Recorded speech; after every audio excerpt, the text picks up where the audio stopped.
Lá, sétimo ano, vou para mais uma aula, só que essa semana a gente vai fazer revisão e eu vou falar para vocês primeiro os dois primeiros percursos de aula e na semana que vem eu passo os outros dois percursos e aí a gente revê tudo aí que a gente trabalhou nesses últimos dias, tá? Lembrando que a expedição 2 ele fala sobre a população brasileira e o aumento da população, né? A gente sabe o quanto que a população brasileira ela tem crescido nos últimos anos. Se vocês olharem bem esses gráficos aí, ó, a gente vai ver dos anos até 2010 e do início entre 1872 o quanto a população brasileira aumentou, né? Lembrando que a gente passa dos 210 milhões de habitantes.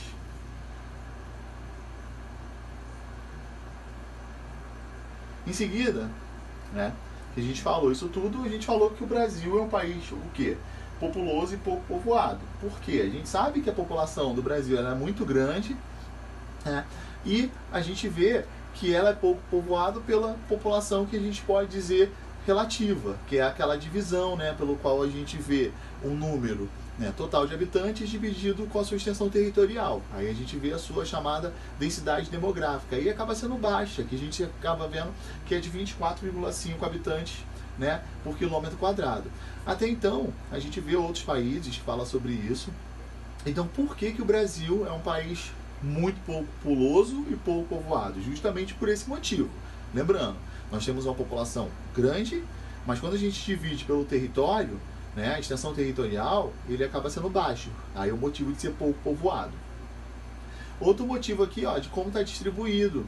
A gente acaba sabendo que a distribuição da população brasileira, a gente tem alguns lugares que tem a maior distribuição, né, onde está concentrada a maior parte da população, e uns que tem menores meios de distribuição. Essa distribuição populacional não está distribuída por igual, beleza? Lembrando que a região sudeste é que concentra maior número de habitantes e a região que a gente pode dizer a norte, ela não tem tanta população. E o litoral é, no mapa aí vocês podem até observar, sabendo que existe a maior concentração populacional, desde aquela descoberta do nosso território brasileiro. Beleza? Então a gente vê desde a descoberta que já foi ocupando a parte litorânea do Brasil, né? Aqui, o que eu já falei para vocês, o quanto tem de população em cada uma das nossas regiões. Se vocês observarem bem, o Sudeste é onde tem a maior população, e se a gente olhar também, a gente vai ver o número da densidade demográfica, que é muito grande. A região Norte ela já não tem tanto, já é bem menor. O Nordeste já melhorou bastante, o Sul também tem uma população grande, o Centro-Oeste ela está crescendo também. Isso aí são os dados do IBGE, que é o Instituto Brasileiro de Geografia e Estatística. O censo, que também é outro assunto que eu citei com vocês, é o recenseamento, né?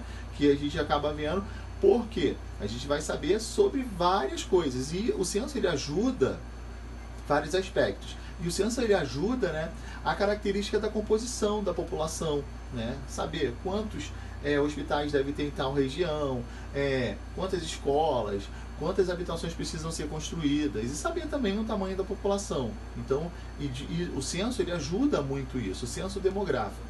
E ele já foi feito vários censos, né, até, lembrando que o censo ele ocorre geralmente de 10 em 10 anos. Outra coisa que eu falei com vocês sobre o crescimento da população. Eu falei sobre imigrantes, que vieram muitas pessoas de outros países para cá. E aí os primeiros, quais foram esses primeiros? Os europeus, depois vieram os africanos e em seguida vieram os asiáticos aqui para o nosso território. E quem já estava aqui? Os indígenas. Por isso que a gente teve a chamada miscigenação de todos esses povos. Essa mistura, né, de imigrantes, junto com os indígenas que já estavam aqui no nosso território. Que é mostrando um gráfico do tamanho de imigrantes. Teve até algumas leis que proibiam para poder diminuir justamente esse povo que estava vindo muito forte aqui para o nosso país. O crescimento vegetativo, né, que a gente acaba dizendo que é a diferença entre a taxa de natalidade e de mortalidade, que aqui no Brasil ele é positivo, ou seja, está nascendo mais pessoas que morrendo. Então, quando a gente fala sobre esse crescimento vegetativo, a gente está falando sobre taxa de natalidade e mortalidade. A gente está diminuindo. Ó, esse gráfico mostra justamente o cálculo, a taxa de natalidade menos a de mortalidade. E se a gente observar que no Brasil vem diminuindo nos últimos anos a taxa de nascimento, mas também de morte também, ou seja, o número de óbitos, beleza? Aqui, ó, o gráfico ele representa o quanto de tem essa parte rosa, o quanto que tem de natalidade que vem caindo e a de mortalidade, que era elevado, mas também vem caindo. Por isso que a população brasileira continua crescendo.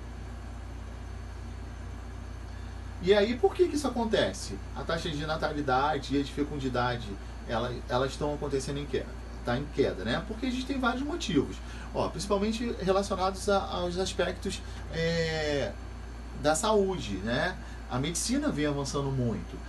A gente viu que hoje a gente tem os métodos contraceptivos, que as mulheres usam até mesmo das pílulas, para as mulheres não terem mais filhos. Outra coisa importante também são as mulheres no mercado de trabalho, que elas estão dando mais foco no trabalho do que cuidar da casa, né? Viver em casa. E isso ela está até virando chefe de família, que é a questão da mulher no mercado de trabalho que eu citei para vocês.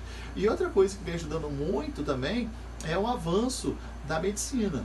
Então está fazendo com que as pessoas estão vivendo cada vez mais, né? A população brasileira está vivendo mais pelos avanços da medicina. A tecnologia está ajudando muito aí. Então basicamente os motivos pelos quais a gente vê a população, né, aumentando, mas também a gente vê o esquema de viver mais. Redução aqui, como eu já disse para vocês, redução da mortalidade e aumento da expectativa de vida, já falei para vocês. Progresso da medicina, a gente tem até campanhas de vacinação aí o tempo todo, né?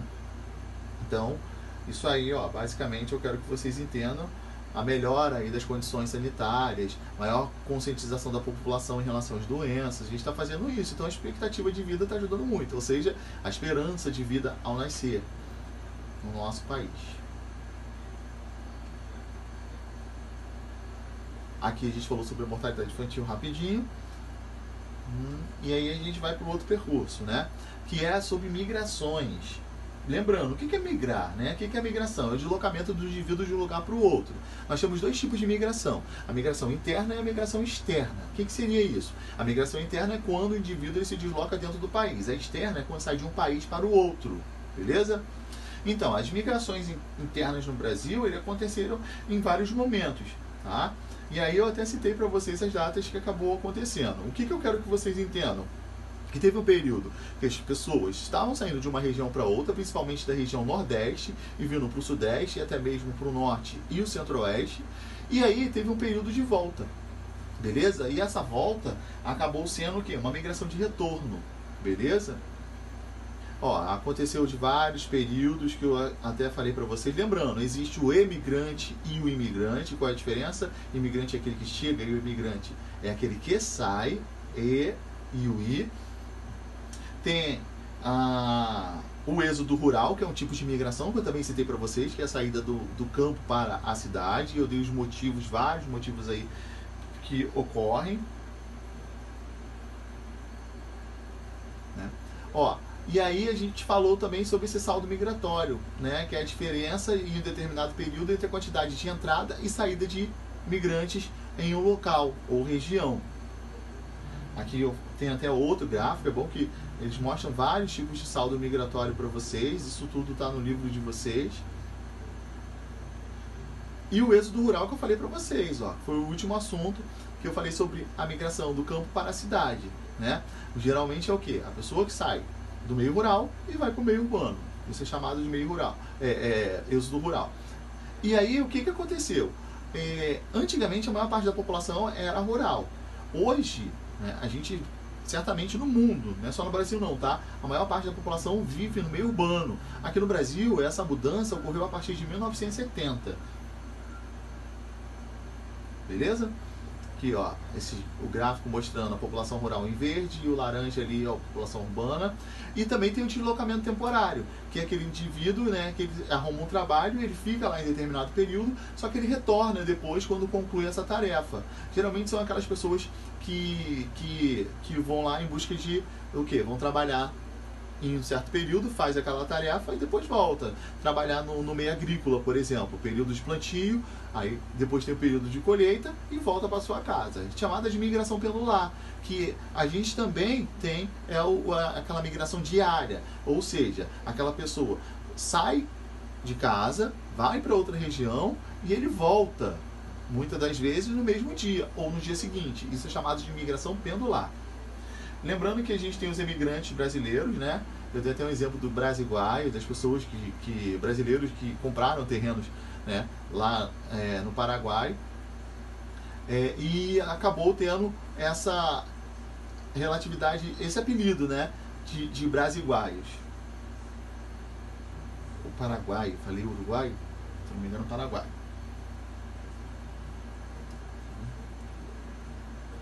Boa? Então é isso, galera. Na próxima aula eu termino os outros percursos.